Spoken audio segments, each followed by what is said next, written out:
I just got in these universal mini tub kit from LS Fabrication. These are designed to go in these step-side beds for Ford, Chevy, Dodge International, pretty much all these old trucks that have this style step-side bed. These fit great in.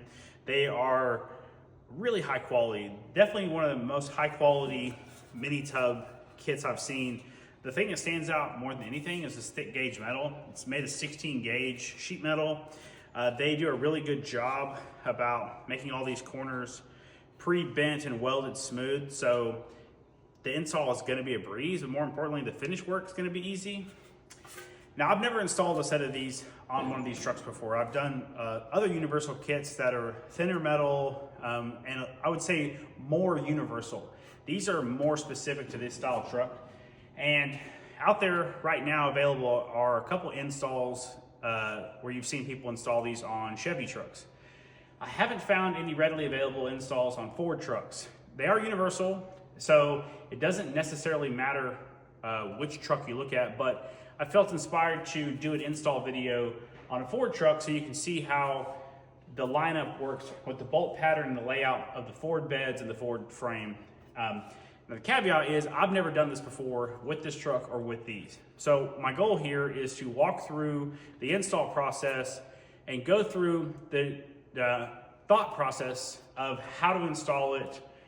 Instead of just giving the answer, I'm gonna walk through basically the options to get to the goal that I'm trying to achieve and what those different options are, including finding center on the axle, the height at which to mount these. So we're gonna walk through that one, together and experience kind of the journey that you might go on installing it on your own truck. This is a 56 Ford. This is a AMD bed. It's a bed kit, so it's all new parts. Everything's in stock position. The only thing that's not stock about this rear end setup is it's got a Ford 9-inch with a 4-link and coilovers, but none of that makes a difference in terms of position, but it is gonna help us in terms of finding center on this axle to locate for this install. So let's do this together. In my opinion, the first thing you need to do is determine the location and the height at which you want this piece to mount into. The factors that you have to consider, first of all, is are you running a wood floor or a metal floor? I'm running a wood floor, so it's gonna have a standard wood lat bed in it. So there will be, regardless of mini tubs, wood running under this lip and on top of this frame rail, as they would from the factory. So what you have to consider is, do you want the wood to run on top of the support lip under it, or do you want this to recess into the wood? So that's kind of one of the first things you have to think about. Another thing is, you have to decide if you want this to be welded into the bedside, or do you want to cut a clean line and drill and bolt it in? Both are options, and this kit actually comes pre-etched with drill holes in it for anyone who wants to bolt it in. And it's really nice to have crosshair marks all the way around evenly spaced. So you can just drill those out and you can make this a bolting kit. That's really good for trucks that have already been painted and you really just want to cut this in there and make it a clean job and not have to take it back to the paint shop, which would be very difficult, but it's possible. And then the other option is you would cut the size of this loop out to where this lip is under the back of the bed or on the front of it, which the front is not ideal. So what I'm gonna do is I want this metal lip to be at the exact same height as this bar here. So it's gonna be welded in. And I wanna cut a hole in the bed the size of this hole, this half moon, to where this lip sits behind the bed, and I'll plug weld it in, and then I'm gonna graft this in here to where it's all smooth into one piece. And ultimately that will leave my bolt hole available here and here. Chevys may not be the same way, but with the Ford, the frame rail that supports the bed, the bolt holes fall right on the edge of these mini tubs. So something to consider in terms of making sure you leave room for that. This part of the process of finding center is something that you'll probably hear multiple ways to do from different people who have done this before, or people that build chassis for a living. There's a lot of ways to do it. Some are right, some are wrong, and sometimes even that's subjective. But here's what I've done. The instructions indicate that these beds have a bolt hole in the bottom here, which I'll show you in a second, that is the center of the axle position. Now, I don't want to just go off and just trust that personally. There's a couple things I like to do to make sure that I know for sure that it is in the correct position. So one thing that I do is I get the bed level to the ground. So I took the wheels off of it, lowered it down to where the actual bed itself is sitting level here. I also tried it here, but this is less dependable because it's a curved piece. This is going to be a lot more dependable to use to find level. So once I find level, I put enough pressure on the rear end to lift it, but right before it lifts the truck off of the blocks or stands that you have it on.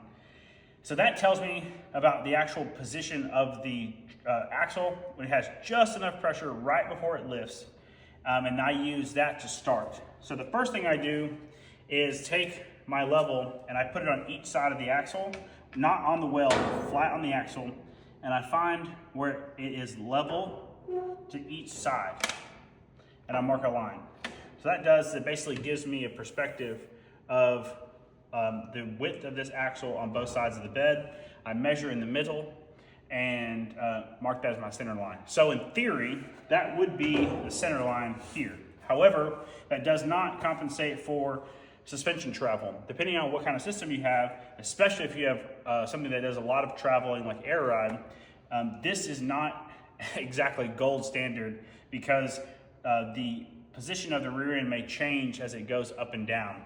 So what I did was I took the springs out, coils, and I lifted the rear end up to what I would consider the lowest position the truck would be in and rechecked it. And it is slightly off by a 1/4 inch difference. Now the reason why I'm not gonna compensate for it is because this truck is on coilover suspension and I already have it set pretty much at the ride height it's gonna be at, is the first reason. So I actually have almost no chance that it's gonna bottom out all the way into this, is the first reason. The second reason is this line right here is where the at ride height from the center of the wheel to the top of the tire, because I'm using the same size tire in my mock-up, is where it lands. So at ride height, the tire will be sitting right here inside the truck. And then if you compensate for, let's just say, 2 inches or 3 inches of travel, I might climb up to about here in bumps. So keeping that perspective of that line, let's look at it with the tub on it. So the total depth of the tub from this line right here, we're looking at about 10 inches, roughly. So if I go from the bottom here and mark a line at 10 inches, this right here is where the very top of the tub will be in here. Now, if my standard ride height is here, where the tire on the vehicle sits here at ride height, and compensating for aggressive ride bumps, etc., and I gain, let's just say, I'm gonna go aggressive and say 3 inches. At 3 inches of travel, it still doesn't even come near touching the inside of that tub. So for my system with the coilovers, this is gonna work perfect for me. I don't have to compensate far from this center line. If you had air ride suspension, for example, you would want to set this up with your bags, and you would want to air the bags all the way out at the lowest position and find center line, and then raise it up to ride height or even beyond and find center line. And hypothetically, this is an aggressive example, but at all the way at the highest position, your center line might be here, and at the lowest position, it might be here, because you have somewhat of a suspension arc to the rear end, depending on what kind of suspension you have set up on it. So if you have a system that is not like this, you want to check center line both at the highest possible position, at the lowest possible position. So whenever you are, for example, on air ride, bagged all the way out, you're not hitting one side or the other on the tub. So there's a lot more consideration for a suspension travel like that. So this is, I'm confident, is my center line. So here's the approach that the instructions kind of allude to. So this bolt hole right here for the bed is dead center of the axle per the recommendations of the install. Now, I said earlier, I'm not gonna trust that, I'm going to check it. So one thing you could do, whether the bed is level or not, you can take a 90-degree square, find the flat spot, get it center, and draw a line. So I did that on both sides, and basically what I showed you a second ago is my first way to check center, and then I'm gonna go off this bolt. Ultimately what I'm doing is just seeing how accurate this is. So I have this hole to reference on both sides of the bed. So I measure from the edge of this hole to the center of this line on both sides. On the side that I determine what center line is from raising the rear end up and down and marking it, and this is based off of the center of this bolt. And what I found is that if I draw a perfect line from the center of this bolt and I measure from here to the other side, there is a 1/8 of an inch difference. So for this situation, that's pretty much dead on. On that side, I did the exact same thing, and it is exactly on for the measurement on that side. There's not an 1/8 inch difference. So that could simply be a small position difference between the actual 4-link setup. But all things considered, it does appear as if this center bolt is supposed to be the center of the axle. So that's good news. So if you wanted to just go through it with not a lot of consideration, and you don't have a lot of travel, or it's on stock high because the truck's higher than normal, you probably could use this center bolt hole on a Ford bed as your reference point. Up to you. We're creating a template. So as I said before, this is going to be the same height as the bar that's on the bed. So for me, in my application, this all just has to be lined right to the bottom of the cardboard, right where it needs to go. So the first thing you can do is mark the top radius. And you won't be cutting this radius because this is the part that's going on the inside of the bed, but it's a good reference point. The next thing that you have to mark is more difficult because the part that you have to mark next is the part that you actually have to cut out, because that is the template that you're going to use to create the hole. Now, some people will take a Sharpie and they'll mark on the inside of it. But the problem about marking on the inside of this is you're making the hole in which this will be sliding into too small, because you really need this amount of space here. So the best thing to do, in my opinion, which is the harder option, is to measure the thickness of this space here and measure down from the line you just created and draw your new line with that. Now, it's not going to be the same radius as this is if you drop it down, because you can see that if you gain an inch here, let's just say it's an inch on both sides, then you're at 2 inches here. It's obviously a smaller circle. So it's definitely a lot more difficult to cut the second one. There's a lot of ways to do that. I'm just going to show you how I do it. So it's a 1-inch lip into the roll here. Now, just taking consideration that it is a really good roll. It does have some change in the roll around here. So it's 1 inch on most of it. I'm going to drop down to 3/4 because I'm going to be doing plug welds, and ultimately it's going to be, the body line's going to disappear. So I'm going to cut 3/4 of an inch. So I'm going to measure out at 3/4.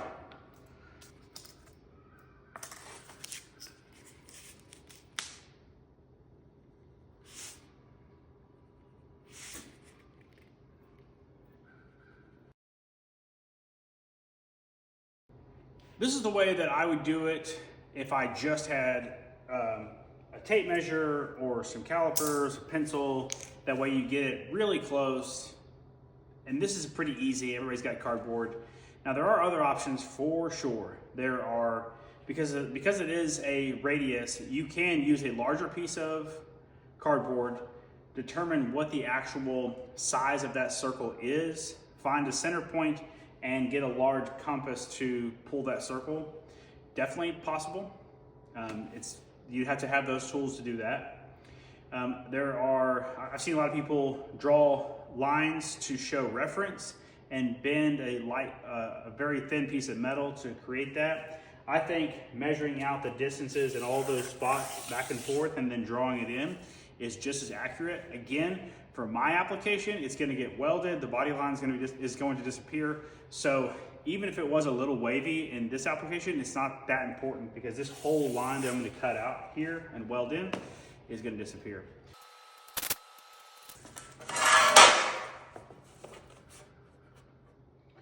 So I should be able to take the edge of the pencil mark here and put it right on the line, and the edge of this pencil mark and put it right on the line, and be able to get a pretty good idea of how accurate the cut is.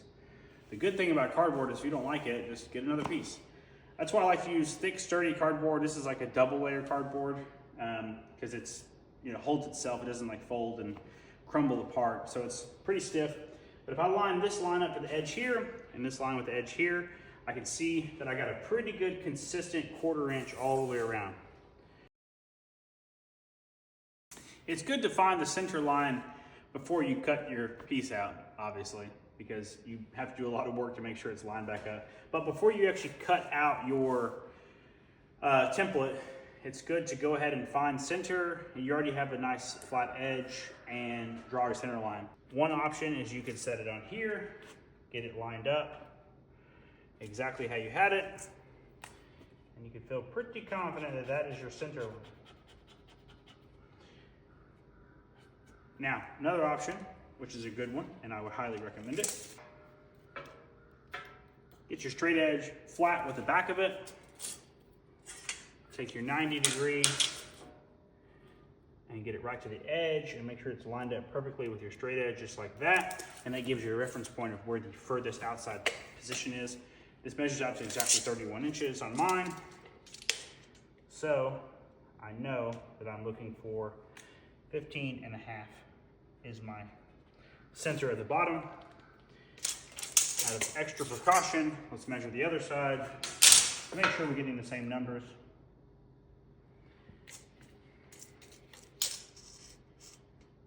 And 15.5. Once you get your center line marked, you have a couple options. One is to use your straight edge to mark it there. Another one is to use a level. So you can put your straight edge up there, get it where you want it, put your level, and see if they both line up. I know the ground's level, so I got 90°, the level looks good, so I feel great about it. So this is my center line.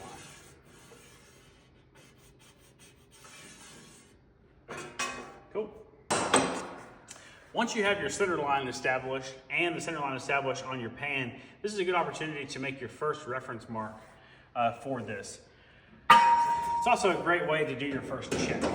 So what you're gonna do is get it to the height that you want it to be in. For me, it's gonna be right at the bottom. And get it on the center line. This is a great opportunity to have somebody help you if you have somebody available.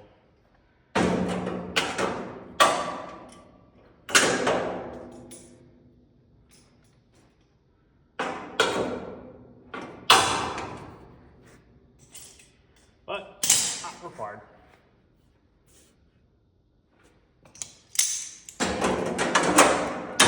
Okay, so I have established that the bottom is flush where I want it to be. Don't be afraid to make some adjustments because you want to get this right the first time. And my center line looks great. Okay, so this is the way the pan is going to go in reverse. This gives me the opportunity to establish my first outside line for this, just as a reference point. I like to use the silver streak on anything that's got paint on it because it shows really well, and it's a thin line, unlike the Sharpie. The silver streak gives you a pretty accurate mark. So I feel good about that. That is the reference point for the outside dimensions. Okay? Now,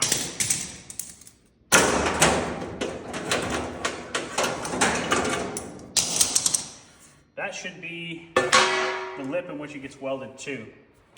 So you have a couple options with your template. You can either use the template piece here and cut this outside piece on and use this rim as your reference point.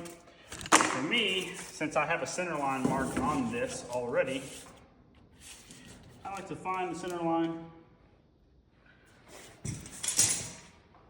Find the center line mark here and here. Okay. Make sure we're sitting where we need to be on both sides. Feels good. I'm on center here, and I'm on center there. So, Silver Streak. Okay. So, if I cut this line out, this pan should be able to sit right in there, and this lip that is there will go cover this 3/4 of an inch, and I'll be able to plug weld it. So the nice thing about this reference point is the top line is perfect because it is the outside rim of the tub. And then you have came back with your template and marked the second part. So if you set your calipers or your tape measure to the cut thickness that you were going for, which for me was 3/4 of an inch, I should be able to take the calipers and decide how accurate this line is, and also whether I'm going to cut on the line, if I'm going to leave the line, or if I'm going to go on the other side of it. So for me, this line is actually slightly under 3/4 of an inch. So this tells me that when I cut this out, I'm actually going to leave the line visible when I cut it to establish that full 3/4 inch I'm looking for. So this is a great opportunity to put your tire back on the rear end and physically check it to make sure you're happy with it. So we're gonna do that now. With the wheel back on the truck, I have originally marked that position here of the ride height. So the truck is sitting at ride height, and this is pretty similar to the diameter tire that I'm going to run whenever the truck is finished. So this line right here indicates where the position of the wheel and tire will be at ride height.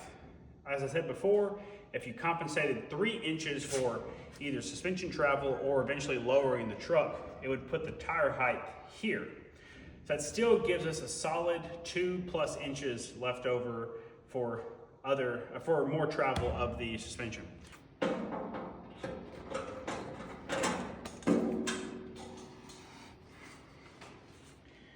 There's a lot of tools you can use to cut out the piece once you have it marked where you want it.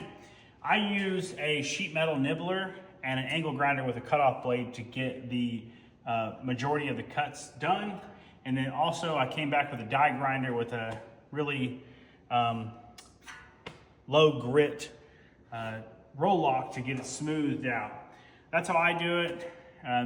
You can do it with an angle grinder and be a lot more careful, and then you can get the majority of the cuts done with angle grinder, and then come back with some type of a pad or a grinding disc that would smooth out and round the edges off.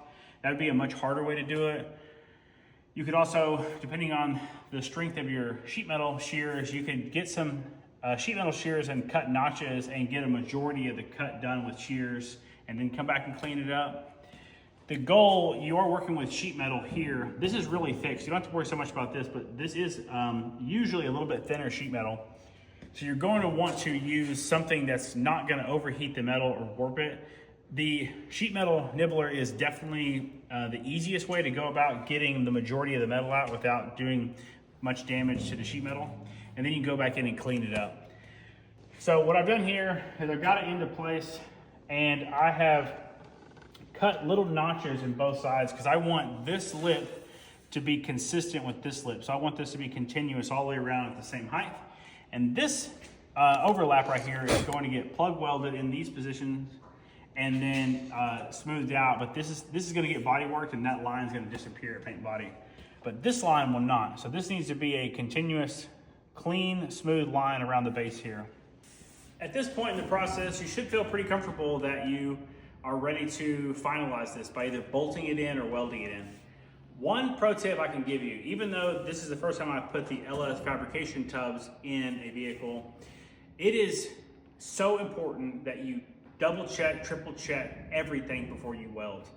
That's one thing that makes the Cleco so nice, is you can get it exactly where you want it and you can test run it without welding anything, because it's so much easier to make modifications and adjustments before you weld anything.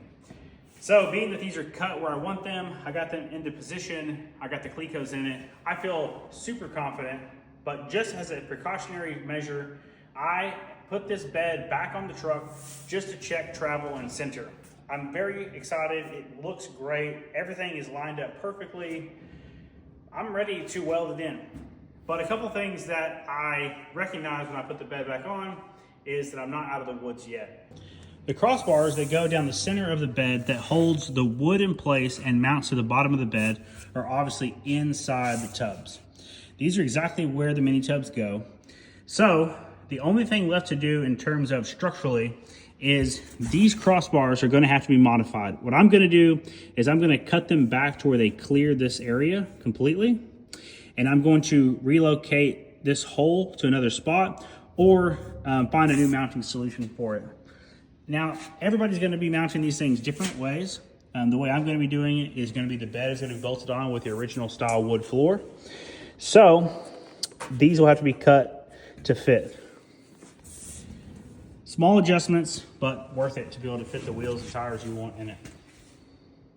One thing I definitely recommend is if you're going to be doing a plug weld style or a fully welded style, similar to what I'm doing, is going through on the raw metal section before you do any welding. So clean it obviously down for your welding, and then cover the area where the two pieces of metal are going to meet in a weld through primer. It's a zinc added primer that is gives a protection to the metal where it's going to be ultimately encapsulated. So that way, once you get it welded in and you do your seam sealer or body filler, whatever you're gonna do, that area that's encapsulated in there where you could have moisture issues will be protected by the primer. So it's a really good, smart thing to do pretty much anytime you have two pieces of metal that you're gonna be marrying together like this. So all of this area in here that's gonna get plug welded ultimately is at risk of moisture, rust, etc. So the primer will help actually give a layer of protection. Not something that'll be a problem immediately, but way down the road, it could be a big deal.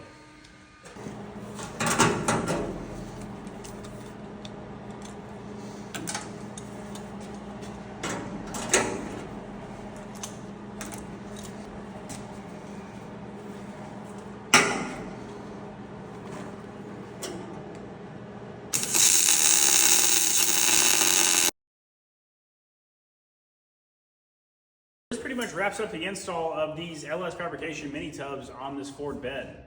Honestly, the big takeaway is it's really not different substantially from doing it on a Chevy or a Dodge International from what I can tell from seeing other install videos.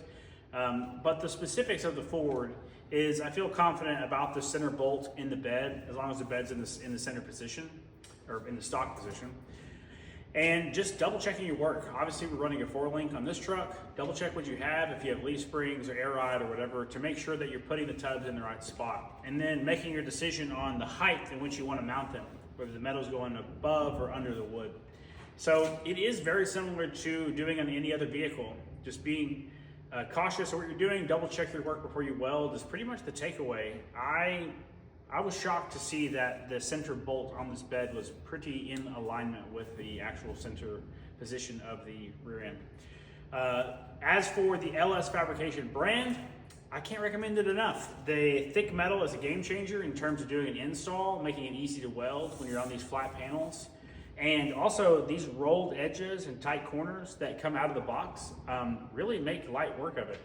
Like I said, I've installed like very universal kits before, and they were nowhere near as easy as this kit is for these step-side beds. So as long as you do your work double checking yourself before you ever weld anything, use tools like clamps or clecos to get it in place before you weld, protect your welds by using some weld-in primer, weld-through primer, you should be pretty good to go. I think that this kit is definitely doable for anybody who has a little bit of experience with a welder or is willing to, get it lined up and get all the holes drilled through.